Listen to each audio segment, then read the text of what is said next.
Doctor صاحب ابھی آپ نے ایک مشرک کو آزاد دیے جانے کا ذکر کیا، آیا غیر برزخ میں نیا جسم اسی صورت میں دیا جاتا ہے؟ یہ نہیں کہہ سکتے، جسم دینے کی ساری حدیثیں موجود ہیں، قرآن کا اشارہ ہے النار یورزون علیہا غدوا وعشیا ویوم تقوم الساعة ادخلوا آل فرعون اشد العذاب۔ قرآن فرماتا ہے کہ ہم نے فرعون کی لاش یہاں محفوظ کر دی عبرت کے لیے، اور پھر قرآن سورہ المومن میں فرماتا ہے کہ اس فرعون کو اور فرعونیوں کو صبح اور شام آگ پر پیش کیا جاتا ہے ابھی، اور قیامت کے فیصلے کے بعد کہا جائے گا اس سے شدید آگ میں ڈال دو۔ تو لاش یہاں موجود، اسی طرح سے مسلم کی حدیث میں آ گیا کہ شہید ہوئے، ان کی روح کو مالک نے نیا اڑنے والا جنتی جسم سبز رنگ کا دے دیا۔ جب انہوں نے کہا کہ دنیا میں پھر ہماری روحوں کو ہمارے جسموں میں واپس کر دے تاکہ ہم پھر زندہ ہو کر پھر جنگ کریں، پھر شہید ہوں، پھر وہی کرامت ملے جو پہلی مرتبہ ملی تھی، تو اللہ نے کہا نہیں، یہ نہیں ہو سکتا، قیامت سے پہلے دنیا میں اس جسم میں نہیں، دوسرا جسم دو۔ یہی بخاری کی حدیثوں میں نبی صلی اللہ علیہ وسلم کو دکھایا گیا، جبریل اور میکائیل علیہ السلام لے کر چلے، دیکھا کہ ایک شخص ہے، اس کے منہ میں لوہے کا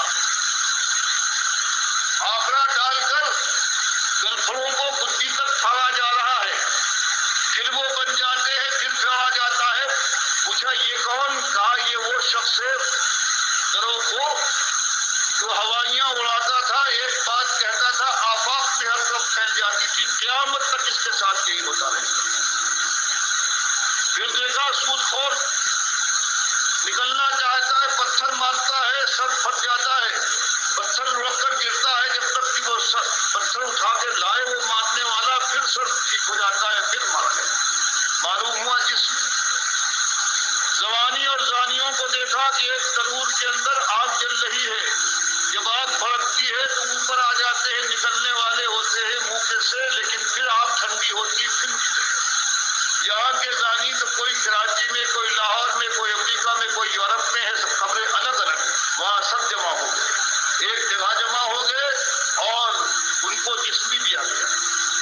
مومن کے لیے بخاری کی جگہ جگہ حدیثیں آتی ہے کہ اس کو اٹھا کر بٹھایا جاتا ہے، کوئی قید نہیں کہ جلا دیا گیا ہو یا بم سے اڑ گیا ہو یا شیر نے کھا لیا ہو۔ ہر مومن کے لیے مالک فرماتا ہے ثم اماتہ فاقبرہ، ہر شخص کو مومن اور کافر ہو اس کو موت دینے کے بعد ہم قبر بھی دیں گے، اور یہی قبر ہے جس کو انہوں نے مٹی کی اس قبر کو بنا کر روح کو لوٹا کر احساس پیدا کیا ہے، عذاب دلوایا ہے ہڈیوں کے اوپر اور ریزوں کے اوپر۔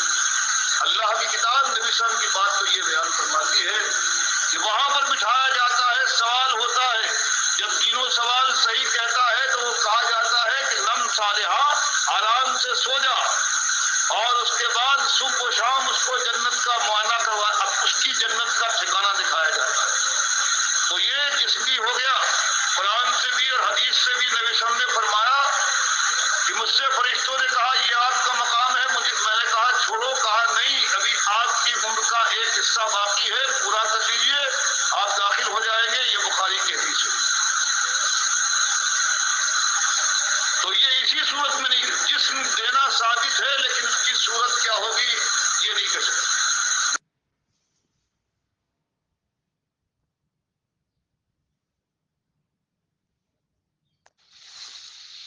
السلام علیکم۔ یہ ڈاکٹر عمران صاحب ذرا غور کیجئے گا، یہ جو آپ نے ڈاکٹر عثمانی رحمۃ اللہ علیہ کا یہ جو بیان لگایا ہے کتنا علمی بیان ہے، اور اس بیان نے تو آپ کے جو سرپرست اعلیٰ ہیں ان کی فلسفوں کی بنیادیں کھیڑ دی۔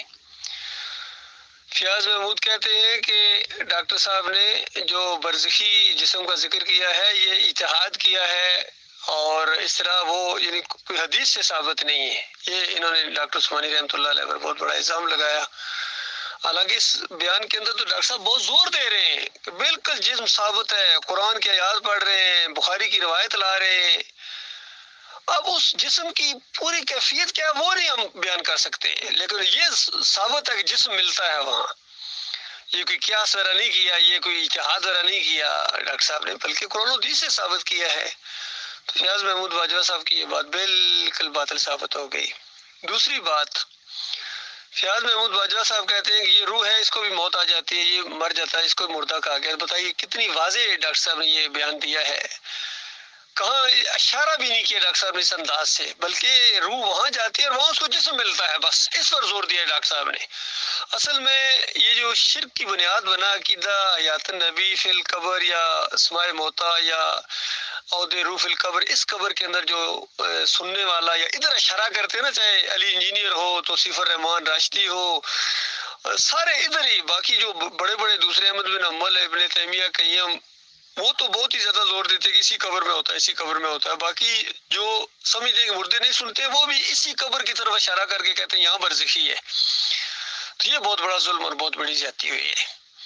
تو مسئلہ یہ ہے کہ یہاں نہیں بلکہ وہاں کا معاملہ ہے سارا. تو یہ ان کا معاملہ بھی محمود فیاض صاحب کا یہ جو موقف تھا یہ بالکل باطل ثابت ہو گیا. تو آپ بتائیے کہاں یہ کھڑے ہیں؟ تو لہٰذا اب تو آپ کی آنکھیں کھلنی چاہیے اور آپ کو سچوں کا ساتھ دینا چاہیے، نہ کہ جو فریبکار قسم کے لوگ ہیں جو تروڑ مروڑ کے اپنے فلسفے اوپر کرنا چاہتے ہیں اور قرآن و حدیث کی بات کو ذرا پیچھے ہٹانا چاہتے ہیں. ان کے ساتھ آپ کا کوئی تعلق نہیں ہونا چاہیے. اسی وجہ سے ہم نے ان کو چھوڑا ہے. پہلے ہم سے زیادہ کسی نے بھی نہیں کوشش کی ان سب کو اکٹھا کرنے کی، لیکن جب اکٹھا کرنے کے دوران ان لوگوں سے واسطہ پڑا ہے تو پتہ چلا کہ بہت زیادہ یعنی ٹیڑے لوگ ہیں اور یہ مولوی قسم کے لوگ ہیں. ان کو وہ دعوت ڈاکٹر صاحب کی وہ باتیں ایسے لگتا ہے یا تو سمجھ ہی نہیں آئی ہیں یا جان بوجھ کے دباتے ہیں. تو زیادہ جو نا انداز ان کا یہ ہے کہ جان بوجھ کے ڈاکٹر صاحب کی بات کو پیچھے کر کے اپنی بات آگے لانا چاہتے ہیں. سب نے یہ کیا ہے، چاہے محمد حنیف ہو، یعقوب علی ہو، اختر بیگ ہو، فیاض محمود باجوہ ہو، یا یہ جتنے بھی ہیں، قاری خلیل الرحمان ہو، منور سلطان ہو، رفعت نواب ہو، زرار بٹ ہو، یہ سب نے ڈاکٹر صاحب کی بات کو پیچھے کر. اچھا جرأت ان کے اندر نہیں ہے کہ انکار کر سکیں کہ ڈاکٹر صاحب نے غلط کہا ہے. یعنی اس کو اپنے عمل سے، اپنے قول سے اپنی بات کو اوپر رکھ رہے ہیں اور ڈاکٹر صاحب کی بات کو جو قرآن و حدیث کے بالکل مطابق ہے اس کو پیچھے ہٹا رہے ہیں. لیکن جرأت اتنی نہیں ہے کہ ان کے منہ سے یہ بات نکلے کہ ان کی بات غلط ہے، ہماری بات صحیح. تو اس طرح ان کا حال ہے، چاہے سعید احمد ہو، چاہے انیس الدین ہو، سارے کے سارے یہ یہاں انہوں نے مار کھائی، جو مخلص نہیں تھے. ان کو وہ دعوت سمجھ ہی نہیں آئی تھی کہ ان کے الہ کا مسئلہ ان کو نہیں سمجھ آیا تھا. تو جس طرح سعید احمد تقریریں کرتا تھا کفر بالطاغوت کی، پوری بات ہی آدھی بات بیان کرتا تھا ایک قسم. فمن یکفر بالطاغوت یؤمن باللہ بھی ہے کہ طاغوت کا کفر کرو پھر اللہ پر بھی ایمان لاؤ، اللہ اپنے مالک کے ساتھ محبت کرو، اس کی بندگی کرو، اس کی بات کو اونچا کرو. یہ بھی ساتھ ہے کہ یہ نہیں صرف طاغوت کا کفر کرو، طاغوت کا کفر کرو، اللہ کی پرواہ نہیں تم لوگوں کو. سب نے یہی کیا ہے. اللہ تعالیٰ ان کے فریب سے ہمارے بھائیوں کو بچائے. اور خود ذرا اٹھنے کی کوئی کوشش کرو گے میرے بھائیوں، تب شیطان کے اس جال سے نکل پاؤ گے، ورنہ نہیں پاؤ گے. یہ شیطان کا جال بڑا شدید جال ہے. اللہ تعالیٰ آپ کو اس کی توفیق عطا فرمائے، اس سے نکلو. اور ڈاکٹر صاحب کا صحیح ساتھی موجود ہیں، آپ سچوں کا ساتھ دو، ہمارے قریب آؤ، پرکھو کوئی ایسی بات جو قرآن حدیث کے خلاف ہو یا کوئی ایسا عمل جو صحابہ کرام کے انداز سے ذرا مختلف نظر آئے آپ کو، آپ اس کی نشاندہی کریں، انشاءاللہ آپ ہمیں مخلص پائیں گے. بسم اللہ الرحمن الرحیم. السلام علیکم ورحمۃ اللہ وبرکاتہ. دیکھیے، اصل میں ڈاکٹر صاحب کی تقریریں جو چھپائی گئی ہیں اس کی بنیادی وجہ یہی ہے کہ یہ جتنے بھی گروہ فرقے ہیں یہ اپنا اپنا جو منجن ہے یا منشور ہے اپنا کہ نام ڈاکٹر صاحب کا لینا ہے اور عقیدہ اور اپنے فلسفے کو پروموٹ کرنا ہے. تو دیکھیے یہ اتنا زبردست یہ ڈاکٹر عمران نے لگایا ہے ڈاکٹر صاحب کی تقریر. اس کے اندر وہ حضرت مفتی علامہ شیخ الحدیث شیخ القرآن مناظر بعد جو ہیں ان کے عقیدے کی کلئی کھل گئی اس کے اندر، کہ وہ کہتے ہیں کہ روح جب جسم سے نکلتی ہے تو یہ مردہ ہو جاتی ہے. اور انہوں نے فلسفہ یہ گھڑا اپنے پاس سے کہ یہ سلفیوں کا عقیدہ ہے کہ روح زندہ رہتی ہے. یہ سلفیوں کا عقیدہ ہے. اپنے عقیدے کو سلفیوں پر منڈ کر اور لوگوں کو انہوں نے حضرت صاحب